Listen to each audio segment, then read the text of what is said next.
Hello and welcome back to our channel. So today in this video, we are going to discuss about how to delete your GCash transaction history.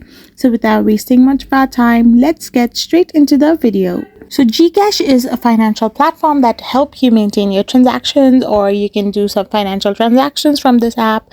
But as of now, GCash does not allow users to delete their transaction history directly from the app. GCash does not support deletion or editing of transaction histories for security, audit, and compliance reasons. So you can simply go to your profile, or you need to simply delete your account completely to delete your transaction history as well. Other than this, you can also try clearing your app's cache or hide sensitive information by doing some workarounds or request a help from GCash support.